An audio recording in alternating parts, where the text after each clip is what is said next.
할렐루야. 오늘의 찬양이 오늘의 설교를 요약해 놓은 것 같습니다. 저는 이 찬양을 풀어서 말로 설명하면 설교가 될 것 같습니다.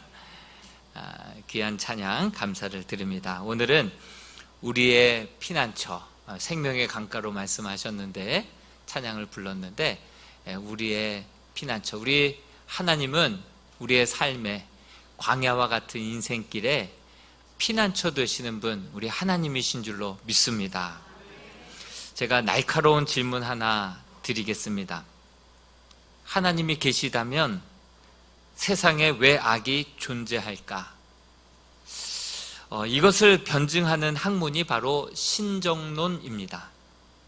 신정론은요, 떼오데시라고 하는데, 떼오스라고 하는 신이라고 하는 단어와 디케라고 하는 정당, 이 공의, 이 합성어입니다.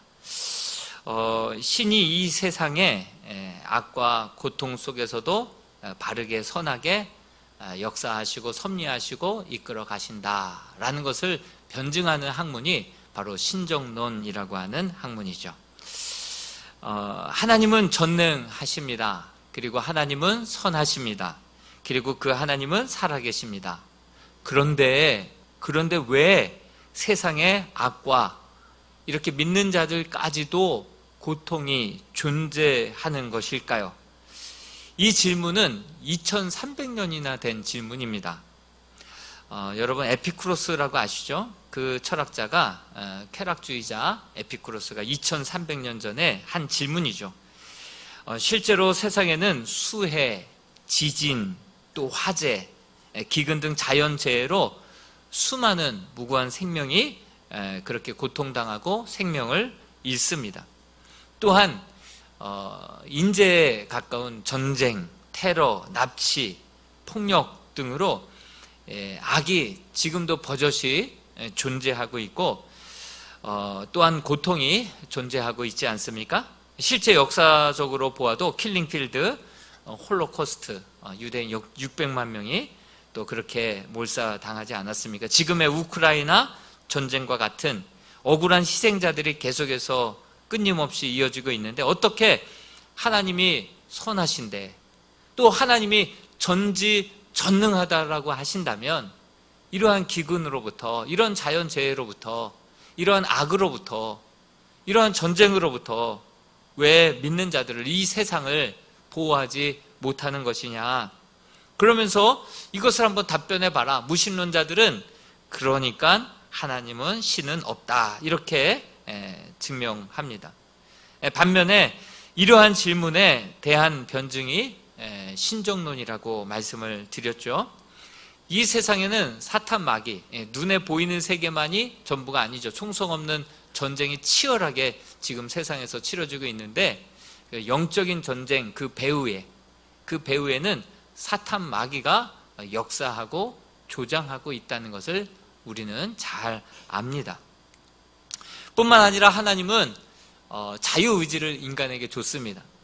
하나님의 형상으로 인간을 지었을 때 로봇으로 만들지 않았습니다. 찌르면 I love you 하면서 반응하게끔, 그리고 프로그램 저장해 놓은 대로만 그렇게 살아가게끔 만들어 놓지는 않았습니다. 자유의지를 주어서 우리 스스로의 의지로 하나님을 등질 수도, 하나님을 선택해서 하나님을 온전히 따를 수도, 그런 도박과 같은 그러한 모험이었지만, 진정으로 진심으로 자원해서 하나님을 사랑합니다, 하나님을 따르겠습니다 할 때, 그때 하나님은 가장 큰 영광을 받으시기 때문에 우리에게 스스로 자유의지를 주셨습니다. 그로 인하여서 수많은 쾌락과 죄악으로 말미암아 악이 존재하고 고통이 따르게 되죠. 그거에 대한 책임을 사람이 지지 않고 하나님이 살아계시다면, 하나님이 선하시다고 한다면 어찌 이렇게 세상이 악이 존재하고 고통이 존재할 수 있느냐, 이렇게 따지고 묻습니다. 분명 가룟 유다의 선택으로 인하여서 예수님이 가장 억울한 일을 당하셨고 참혹한, 아주 비참한 그러한 십자가형을 당하셨습니다. 이것은 분명히 죄였고 악이었습니다. 그러나 하나님은 이것을 선으로 바꾸사 인류 구원의 역사로 바꾸신 분이 우리 하나님이신 줄로 믿습니다.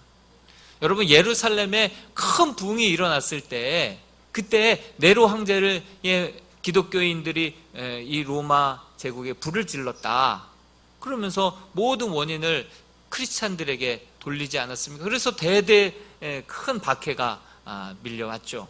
그로 인하여서 그렇게 믿음의 사도들이 전 세계로 흩어지는 계기가 되었습니다. 온 유대와 사마리아와 땅끝까지 이르러 주의 복음이 증거하게 되는, 우리 하나님은 모든 악을, 고통을 선으로, 기회로 새롭게 바꿔가시는 분이 우리 하나님이시다. 이것이 바로 신정론이죠. 이렇게 믿는 자들이 억울하게 고통당할 때 하나님은 어디 계셨느냐 물을 때 몰트만은 이렇게 얘기했죠. 바로 고통당하는 자와 함께 계신다. 우리 주님 십자가에서 엘리 엘리 나바 사박다니 하나님이여 하나님이여 어찌하여 나를 버리셨나이까 외치실 때 하나님은 그 고통당하는 예수와 함께 계셨다. 그래서 나온 책이 십자가에 달린 하나님, 예수님이 달리셨는데 십자가에서 예수님의 고통과 함께 고통당하신 그 하나님에 대한 책이 나오죠. 여러분, 고통에는 뜻이 있다. 이 책도 이 신종로의 일부를 정리해서 낸 책이죠. 여러분, 고난은 가장된 축복이다. 이것도 신종론의 일부를 말로 회자하면서 우리를 위로하고 변증하고 있는 것이죠. 성도 여러분, 우리 하나님은 살아계십니다. 우리 하나님은 지금도 우리와 함께 계십니다. 모든 악을 선으로 바꾸어 가시는 분이 우리 하나님이신 줄로 믿습니다. 그러므로 우리는 상황만 볼 것이 아니라 우리 하나님을 바라보고 우리의 피난처 되시는 하나님 앞에 나아가야 할 줄로 믿습니다. 그렇습니다. 우리 오늘 다룰 시편 31편은 탄원시입니다. 다윗의 시고요. 다윗은 어떤 상황 속에서 이 고백을 드리고 있는지 정확한 정황은 우리가 알 수가 없습니다. 그렇지만 내가 주께 피하오니 나를 부끄럽게 하지 마시옵소서, 나를 건져달라고 막 간절히 기도하는 거 보면 위기 가운데, 큰 위기 가운데 그렇게 쓴 시편일 것 같습니다. 또 4절에서는 그물에서 빼소서 이렇게 간구하고 있습니다. 뭔가 오므락달싹할 수 없는 그러한 그물에 완전히 갇혀있는 신세가 된 것 같습니다. 또 9절에 읽지는 않았지만 여호와여 내가 고통 중에 있사오니 내게 은혜를 베푸소서, 내가 근심 때문에 눈과 영혼과 몸이 쇠하였나이다. 이 정도로 고통 가운데 울부짖고 있는 모습을 볼 때 큰 고통 가운데 이렇게 부르짖고 있는 탄원시, 탄식시가 오늘 우리가 읽은 시편 31편의 말씀입니다. 그런데 1절 말씀에 보면 다윗은 무엇을 근거로 여호와께 피하고 무엇을 근거로 여호와께 자신을 건져달라고 고백하고 있습니까? 우리 1절 말씀을 같이 한번 읽어보겠습니다. 시작. 여호와여 내가 주께 피하오니 영원히 부끄럽게 하지 마시고 주의 공의로 나를 건지소서. 무엇을 의지하여서 기도하고 있습니까? 바로 주의 공의로 나를 빼내소서, 건져주소서 이렇게 부르짖고 있습니다. 여러분, 공의의 하나님이라는 것은 무엇입니까? 신명기서를 보면 하나님과 이스라엘 백성들과 언약을 맺었고 그 언약을 신실하게 잘 지키면 천대까지 이르러 복이 될 것이다. 그러나 그 언약을 지키지 못하면 이것은 3, 4대까지 저주가 될 것이다. 공의의 하나님은 무엇입니까? 우리가 하나님의 뜻대로 살고 말씀대로 살고 주의 사랑 안에 거하면 그것이 은혜가 되고 축복이 됩니다. 그렇지만 우리가 하나님의 명령, 말씀, 언약 어기고 불순종하고 교만하고 하나님과 등지고 살아가게 될 때에 하나님은 반드시 추적하여서 그 죄를 드러내게 하시고 부끄럽게 하시고 수치당하게 하시고 그 죄를 직면하게 하시고 그 고통을 인정하게 하시고 겪게 하시고 그리고 그 모든 죄악들을 온전히 회개하고 돌아올 때 그것을 용서해 주시는 분, 우리 하나님이 공의의 하나님이십니다. 여러분, 그런데 이 공의의 하나님에게 나를 부끄럽게 하지 말아달래요. 나를 건져달래요. 그 하나님께 피하겠대요.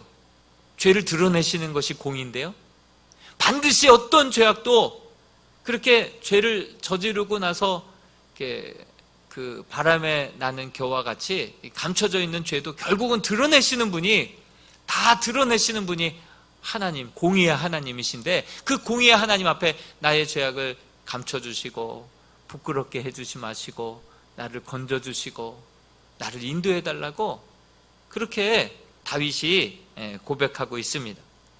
그런 하나님 앞에 피하면 죄를 드러내실 텐데요, 부끄럽게 하실 텐데요, 그 수치를, 그 죄악을, 그 죄악의 그 결과가 어떤지, 참혹한지를, 그것을 직면하게 하시는 분이 공의의 하나님이신데요, 잘못 강구하고 있는 것은 아닐까, 번지수가 잘못된 건 아닌가. 여러분, 하나님과 이스라엘이 언약을 맺었습니다. 대표적인 언약이 출애굽기 19장 5절에서 6절의 언약인데요, 제가 여러 번 설교했던 말씀인데 같이 한번 읽어보겠습니다. 시작. 세계가 다 내게 속하였나니 너희가 내 말을 잘 듣고 내 언약을 지키면 너희는 모든 민족 중에서 내 소유가 되겠고 너희가 내게 대하여 제사장 나라가 되며 거룩한 백성이 되리라. 너는 이 말을 이스라엘 자손에게 전할지니라. 그렇습니다. 하나님은 이스라엘 백성들과 이 언약을 맺었습니다. 언약을. 그런데 이스라엘 백성들이 그것을 잘 지키면 그것이 복이 되고, 그것을 못 지키면 그것이 그 민족에게 저주가 되는 것인데, 그래서 하나님은 사랑의 하나님이자 공의의 하나님이신데, 이스라엘 백성들이 이 하나님과의 언약을 잘 지켰을까요? 안 지켰을까요? 우리 신명기서 9장 7절 말씀을 한번 읽어보겠습니다. 9장 7절입니다. 시작.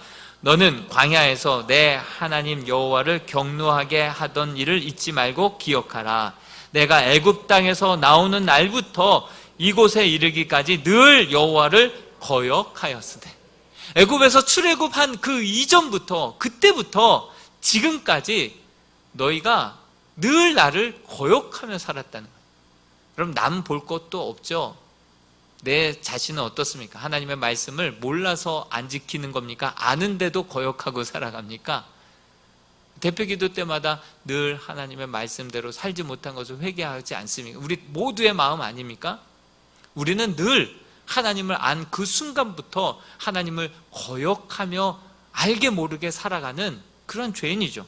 우리 신명기 9장 24절 말씀도 같이 한번 읽어보겠습니다. 시작. 내가 너희를 알던 날부터 너희가 항상 여호와를 거역하여 왔느니라. 아니, 출애굽한 날 때부터가 아니라 내가 너희를 안 날부터 너희는 늘상 너희의 전공이 거역이라. 항상 하나님을 알면서도 거역하고 살고, 모르는 척하면서도 거역하며 살고, 몰라서도 거역하면서 사는 게 우리들의 죄인된 모습 아닙니까?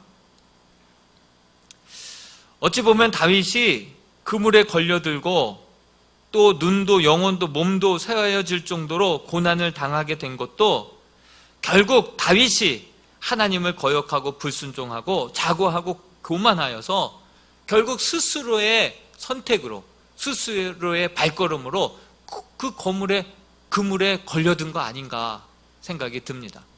내 실수로, 내 죄악으로 결국은 큰 위경에 빠지게 되었는데, 따지고 올라가 보면 내 불순종이었고 내 교만함이었고 내 자고함으로 이런 큰 어려움을 자초하게 된 것, 이거 다 인과응보 아니었나 생각이 듭니다.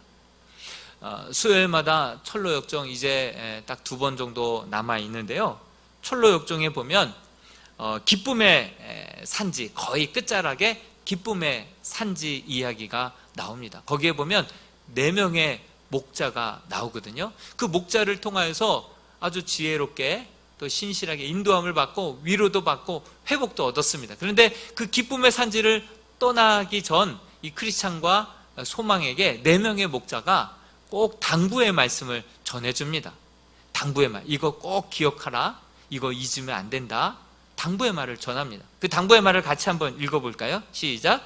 작별을 앞두고 지식 목자가 자세히 그려진 지도 한 장을 건네주었다. 경험 목자는 입에 발린 소리를 해대는 아첨쟁이들을 조심하라고 충고했다. 셋째 목자 경계는 마법의 땅에서 잠들지 말라고 경고했다. 그리고 마지막 목자 성실은 하나님의 축복을 빌어 주었다. 이렇게 당부의 말씀을 주고 떠났습니다. 여기서 지도라 함은 성경 말씀이죠. 우리가 덮어놓고 믿는 사람 얼마나 많아요. 지도로서 성경 말씀을 우리에게 주었는데 그 인생의 순례의 길을 이걸 펼쳐놓고 이것을 우리 인생의 지도 삼아서 이것을 영원한 진리의 말씀으로 삼아서 이 말씀을 펼쳐보면서 과연 그런가 하면서 주님의 뜻을 쫓아서 살아가야 되는데 덮어놓고 믿는 거예요. 일주일에 한 번 주일날 아침에만 먼지 털어내고 그리고 와서 보는 거예요. 분명히 이렇게 당부 말씀을 줬는데도 불구하고 크리스천과 소망은 이 지도를 펼치지 않습니다. 보지 않습니다. 경고 메시지를 금방 잊어버립니다. 돌아서면 잊어버려요. 좌우지간. 그래서 길 가다가 아첨쟁이 한 명을 만났어요. 누군지 확인해 봐야 될 거 아니겠습니까? 조심하라고 했던 아첨쟁이인지 아닌지를 분별해야죠. 근데 묻지도 않고 어디서 왔으면 어디로 갑니까? 우리랑 똑같은 곳으로 가네요. 그런데 이 길로 가는 거 맞습니까? 맞습니다. 나만 따라오십시오. 그래서 가다 보니까 그물이 깔려 있는 곳까지 유도해서 그물이 순간 달아 올라가면서 그냥 크리스천과 소망이 그 그물에 잡히고 맙니다. 그제서야 떠올리는 거예요. 경계 목자 그리고 이 신실 목자가 이 4명의 목자가 나에게 이거 조심하라고 했던 건데 그때서야 생각나는 거예요. 여러분, 우리는 꼭 잃어버리고 나서야 건강이 소중하다는 걸 깨닫고 우리는 그물에 걸리고 나서야 하나님의 말씀을 묵상하고 아침에 이거 말씀, 경계의 말씀, 이 큐티만 했었어도 내가 오늘 이 실수 안 하고 이 그물에 안 걸려드렸을 텐데 그러면서 말씀이 진리이구나. 왜 말씀을 내가 덮어놓고 믿을까? 왜 우리가 꼭 읽고 나서야 소 잃고 외양간 고치듯이 우리의 신앙이 꼭 뒷북치는 신앙일까? 여러분, 다윗이 이 그물에 걸려든 것도 어찌 보면 하나님의 말씀을 무시한 것이고 말씀이 아닌 자신의 육신의 정욕 때문에, 게으름 때문에, 교만함 때문에 결국 빠져든 것 아니었을까요? 자기의 실수로, 자기의 죄악으로, 자기의 불순종으로 하나님을 하나님보다 더 자기 자신을 그렇게 생각했던 교만함으로 걸려든 그러한 위경 아니었을까요? 그런데 하나님 앞에 나를 건져달라고, 피해달라고. 그 하나님은 어떤 하나님이신데요? 공의의 하나님이신데 번지수 잘못 찾은 거 아닐까? 오히려 그 죄악과 실수와 모든 것들을 기억나게 하시고 다 드러내시는 분, 그리고 반드시 그 죄에 대해서는 정말 값을 지불하게 하시는 분 하나님이신데 하나님 앞에 잘못 구하고 있는 거 아닐까요? 여러분, 이 말씀을 근거로 이 다윗은 하나님 앞에 정말 실수해도 잘못해도 정말 자기가 하나님 앞에 반복적으로 잘못했어도 염치불구하고 하나님 앞에 하나님을 피난처 삼아서 그저 하나님 앞에 나가서 엎드리고 하나님을 찾고 구하는 이유가 그 근거가 되는 말씀이 바로 5절 말씀인데요. 이 5절 말씀을 같이 한번 읽어보겠습니다. 시작. 내가 나의 영을 주의 손에 부탁하나이다. 진리의 하나님 여호와여 나를 속량하셨나이다. 여러분, 이 고백 어디서 많이 들어본 고백 아닙니까? 이 고백이 바로 누가복음 23장 46절에서 우리 주님이 하셨던 고백이거든요. 같이 한번 읽어보겠습니다. 시작. 예수께서 큰 소리로 불러 이르시되 아버지, 내 영혼을 아버지 손에 부탁하나이다 하고 이 말씀을 하신 후 숨지시니라. 그렇습니다. 이 고백은요, 바로 예수 그리스도께서 십자가 위에서 대신 모든 죄와 질고들을 대신 짊어지시고 죽으시면서 마지막 주님 앞에 자기의 생명을 온전히 맡길 때 외치셨던 가상 7원의 한 고백이었습니다. 예수님은 이 시편 31편의 말씀을 인용하셔서 그렇게 고백했고, 이 예수님의 탄식과 고백으로 말미암아 결국 우리 모든 인류의 죄와 허물이 그 십자가상 예수 그리스도의 희생과 헌신으로 그렇게 속량하게 되었다라고 성경은 말씀하고 있습니다. 하나님이 언제나 우리의 피난처가 되심은 우리 주님이 십자가에서 우리 모두의 죄값을 대신 치러주시고 우리의 죄악을 속량해 주셨기 때문입니다. 공의로 하나님께서는 반드시 갚아야 할 모든 죄값을 누구에게 치렀습니까? 바로 예수 그리스도에게 물으셨습니다. 그리고 그 예수 그리스도께서 우리의 모든 죄와 허물들을 다 대속해 주셨다라고 하는 사실이죠. 모든 공의는 예수 그리스도에게 쏟아 부으시고 우리에게는 한없는 자비와 인자와 사랑으로 우리를 대해주시고 언제라도 죄짓고 똑같은 실수 또 범하고 주 앞에 나왔다 할지라도 우리 하나님께서는 처음 용서해 주시는 것처럼 우리의 죄악을 다시금 용서해 주시고 우리의 허물을 다시금 덮어주시고 언제 나와도 우리 주님이, 우리 하나님이 우리의 피난처 되어주시는 이유는 바로 예수 그리스도의 십자가 공로 때문인 줄로 믿습니다. 그래서 시인은 넘어져도 주님 품에 나오고 실수해도 또한 주님 품에 나오고 그는 잘못해도 또 주님 품에 나오는 그러한 주님의 어린 양이 되었던 것이죠. 여러분 한번 상상해 보시기 바랍니다. 사람이 살다 보면 자신의 잘못된 선택으로 실수로 돌이킬 수 없는 그러한 일들 가운데 처하게 될 때가 있지 않습니까? 그럴 때 잠시만이라도 그 고통을, 그 어려움을 피할 수 있는 그런 피할 바위를 만나게 되었다. 그렇게 된다면 얼마나 위로가 되겠습니까? 그리고 다시 한번 그곳에서 다시 한번 재개를 꿈꾸고 다시 한번 위로받고 회복되어서 다시 시작할 수 있는 은혜를 얻을 수 있게 된다면 그 피난처가 얼마나 우리에게 큰 힘이 용기가 되겠습니까?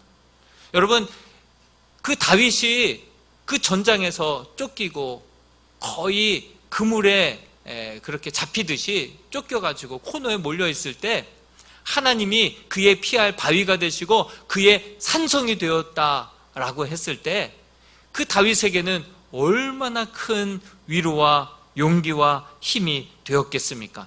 이처럼 우리 하나님은 환난 날에 만날 큰 도움이 되시는 줄로 믿습니다.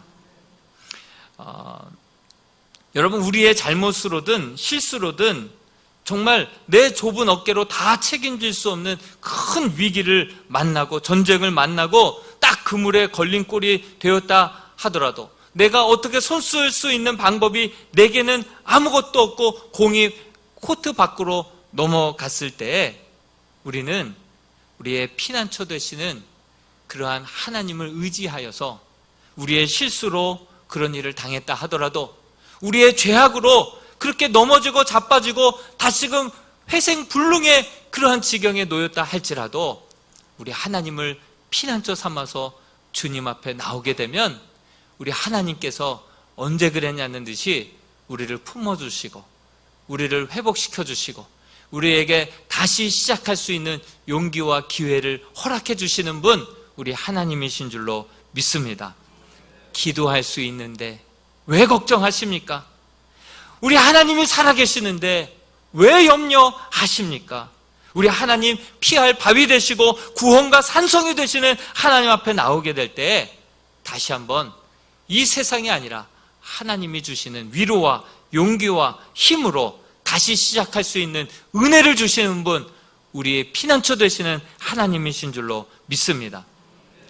그러다 보면요 우리가 쓰러지고 넘어지고 우리 힘으로 해결할 수 없을 때만 하나님 앞에 나왔던 우리들의 인생이요 이제 훗날 이런 일들이 반복되다 보면 내가 재개할 수 있는 또 다시 시작할 수 있는 은혜를 하나님께 받잖아요. 그러다 보면 하나님 앞에 어느 순간 성공하고 출세해서 나타나게 되지 않습니까? 그럴 때는 정말 이 모든 것은 하나님의 은혜였노라고 잊지 않고 하나님 앞에 나와서 하나님의 품에 파고들어서 하나님 이 나의 나된 것은 이 지금까지 이렇게 된 것은 이것은 다 하나님의 은혜였노라고 그렇게 고백해서 올려드리는 조금 더 신실한 주의 자녀가 되는 거 아니겠습니까? 우리 시편 31편 6절 말씀을 같이 한번 읽어보겠습니다. 시작. 내가 허탄한 거짓을 숭상하는 자들을 미워하고 여호와를 의지하나이다. 이 미워한다라고 하는 말을 등지고라고 한번 생각해 보십시오. 내가 예전에는 그 십자가를 등지고 세상 더 의지하다가 쓰러지고 자빠지고 넘어지고 혼자 힘으로 해결할 수 없을 때 그때 하나님 앞에 나와서 손 들고 주님 앞에 나옵니다. 내 손을 붙잡아 주시고 다시금 시작할 수 있는 은혜를 달라고. 우리는 혼자 힘으로 해결할 수 없을 때에나 주님 앞에 나오지 않았습니까? 그런데 이제는 조금 더 성실해지고 이런 일들이 여러 번 반복되다 보면 주님 때문에 다시 한번 재무장하고 주님 때문에 다시금 추스리고 기도하고 용기 내고 다시금 일어나서 도전했을 때 성공하고 출세하게 되었을 때 이 모든 것, 나의 나된 것은 오로지 주의 은혜입니다. 그래서 십자가를 등지고 살아갔던 삶이 아니라 이제는 세상을 등지고 주님을 의지하며 그렇게 주님께 나아가는 삶이 되게 될 줄로 믿습니다. 여러분 찬양 가운데 세상 등지고 십자가 보내 세상 등지고 십자가 보내 세상 등지고 십자가 보내 뒤돌아서지 않겠네. 이런 신실한 믿음의 성도들이 될 수 있기를 주님의 이름으로 축복합니다. 여러분, 나의 영을 주의 손에 부탁하나이다. 이 고백, 이것은 예수님만의 고백이 아니었습니다. 그 고백은 훗날에 스데반이 이렇게 고백을 합니다. 사도행전 7장 59절 말씀 같이 한번 읽어봅니다. 시작. 그들이 돌로 스데반을 치니 스데반이 부르짖어 이르되 주 예수여 내 영혼을 받으시옵소서. 예수님도 이 고백을 하고요. 다윗도 이 고백을 했고요. 그리고 스데반도 이 고백을 합니다. 여러분, 2세기의 속사도 교부 중에 한 사람이었던 교부 폴리캅도 마지막 순교의 순간에 이 고백을 합니다. 그는 자기를 체포하기 위해서 온 군사들에게 먹을 것과 음료수를 제공해 주었어요. 이거 먹고 가자고. 참 수고가 많다고. 황당하죠. 자기를 처형시키기 위해서 체포하러 온 군사들에게 먹을 거하고 마실 거를 제공해 주는 거예요. 네, 이거 먹고 있으라고. 나 잠깐만 1시간만 가서 기도하고 오겠노라고. 그래서 열심히 기도합니다. 2시간이 지나도 기도 시간 다 됐다고 말을 못하는 거예요. 그렇게 기도하다가 체포돼서 갔습니다. 그의 존경과 그의 고령을 고려해서 지방 총독이 그에게 마지막 기회를 줍니다. 그리스도를 욕하면 석방해 주겠노라고. 그러자 그가 고백을 합니다. 86년 동안 그 하나님의 종으로 나는 섬겨오면서 그는 한 번도 나를 배신한 적이 없다고.